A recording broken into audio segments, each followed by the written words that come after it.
Hi, this is iYikKam time again.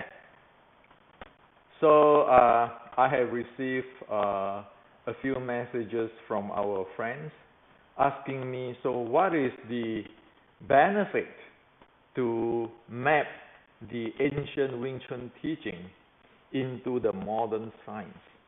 What does it do for us? Is that because, Hendrik, you want to start your own new lineage or making more money, those kind of stuff?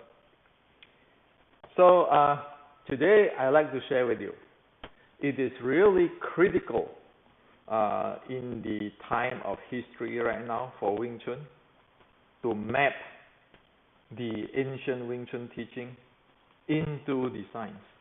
Okay. So what will this solve? This solves the problem of all kinds of ambiguity which we face today. Okay. For example, you like in Tan Sao, you can see 10 people might have a 10 different way to explain Tan Sao or interpret Tan Sao and argue about Tan Sao. Okay. And then some will say, oh, this is brute force. Okay. But then what is brute force? What does it mean? Okay. Then it is up to everybody have their reasons. Oh, my lineage doing so. And then some will say, it is brute force because it is not the internal way. This is external. Again, so what is that? What is the internal, external, and brute force? If we cannot define things clearly, there's no way we can study it or learn it in a very effective way. We cannot know whether are we learning the thing, okay? And if we do not know that, we will not be able to diagnose the problem, to make corrections, and to improve things. So you can see that it will be all kinds of, it has to be internal, it has to be this way, that way. Now, to map the ancient Wing Chun teaching into modern physics or modern science means there will be an objective standard. It's no longer your way or my way, my grandmaster way, my lineage way, my internal way, my external way. It will no longer have that. It's only one way, and that's the proper way. Why? Because anything which is proper in this world has to fit into accord to law of physics and biomechanics. Otherwise, it doesn't make sense, right? So, let me share with you an example. Say Tan Sao, okay? Tan Sao. Now, first of all, when we talk about Tan Sao, then we say, Wing Chun. Then everybody say, the elbow has to be in front of the body, and the elbow has to be, some say elbow has to be in the center line, some say has to be here, some say has the center line. Now, we look at it in the ancient teaching of the short strike, because Wing Chun is the Shaolin short strike, we like it or not, okay? Now,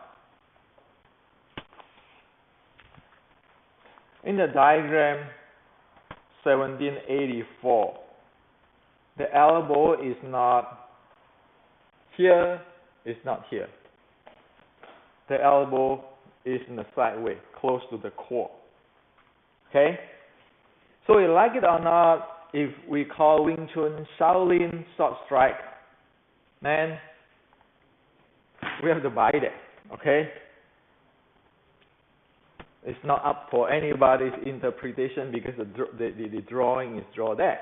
Now, if we use science, namely modern physics and the biomechanics, to examine the elbow in this location, okay, so the Tan Sao with the elbow in this location, and the tensile with the elbow in front of the body, like usually people doing this. Okay, one punch away, one fist away, and this thing. Okay, this tensile and this tensile. If we analyze it with modern physics and biomechanics, we can know exactly what is making sense or what is not making sense. First thing, let's go for physics, because fighting is an exchange of momentum. Okay? Now, the first thing is that if I put my arm here, it is straight up here, okay, and this is my opponent, okay, if we examine in terms of impact from our opponent, the straighten of the arm will be like we straighten our knee when we jump down from a stool to the ground, okay, meaning that the impact we take in our body will be larger compared with a bending elbow. So if the elbow is straight, okay, in terms of impulse momentum theorem, the time of the collisions will be shorter. When the elbow is bent, the time of collision will be longer. So, in terms of impact from our opponent, this is the bending elbow, like the core type for the ancient drawing, is much better mechanics than this one, okay, than this one. So that's number one. The second thing, the same with the impulse momentum theorem. If I'm standing far away with him like this, okay, this position, my induce of momentum to him, to the opponent, will be not as efficient as if I have the bent elbow tensile and stand this close to him. Because on here, because the distance is short here and I am touching him here, I can induce momentum to the opponent much better than I'm in this range. Okay? So if I am a small guy, I want to be here to induce my momentum to the opponent. Okay? That is according to the impulse momentum theorem. So, in terms of momentum, of taking impact from the opponent and to influence the opponent by inducing momentum to the opponent, the bending elbow type of tensile is much superior than this type of stuff, where you have the one fist away, your elbows one fist away, this tensile, this straight tensile. Okay? So that is physics.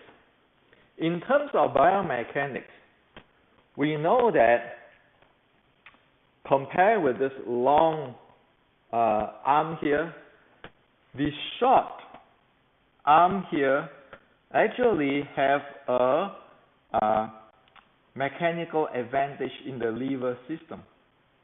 Okay, so my body doesn't have to generate this much force to handle this versus this type.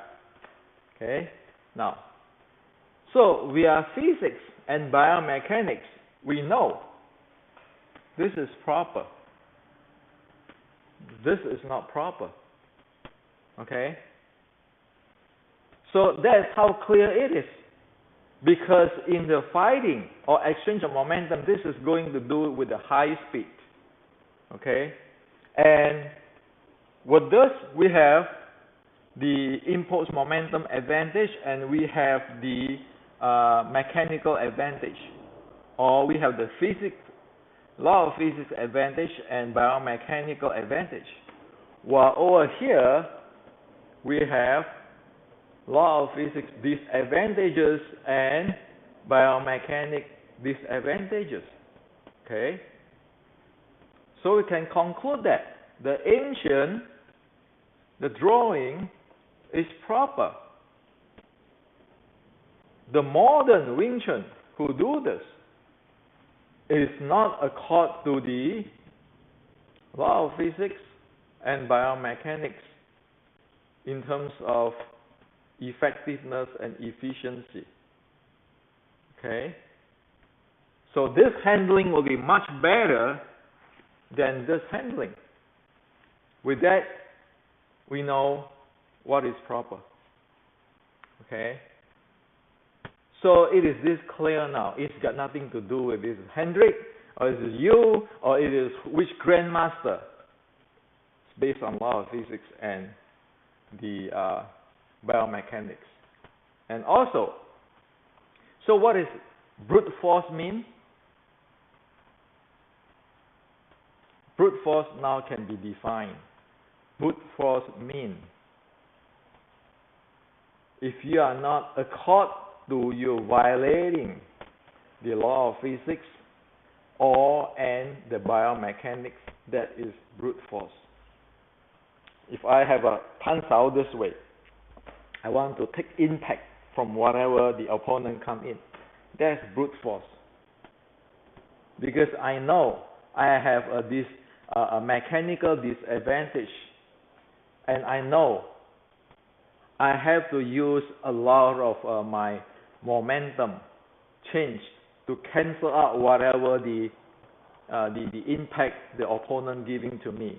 Hopefully I can cancel it out. If I'm smaller than him, I'm dead. But if I'm here, even he's bigger than me, I can still play. Okay? It's not even in Wing Chun, even in the Judo. Okay, you look at Judo, it's the same. Okay? You can look at Judo, how they analyze it, like since they go to Olympic, they have do a lot of works with the modern science. Okay, so this is what I like to share with you, that we no longer want to say Hendrik says so, this grandmaster says so, that lineage says so, or it's not internal, it's not mind power. If we violating the law of physics and biomechanics, forget about it. Okay? So this is how important it is. Okay? And that's why I want to map it into the ancient teaching into the modern science, and so that we can set a common denominator, everybody is clear, and it can be realized in the real world. Otherwise, you say, well, I want to do Tan Sao this way. I can pass under pressure, test under pressure. What are you talking about? You say you want to, like usually people say, can your Wing Chun work under pressure? Well, I rather to have this work under pressure than this.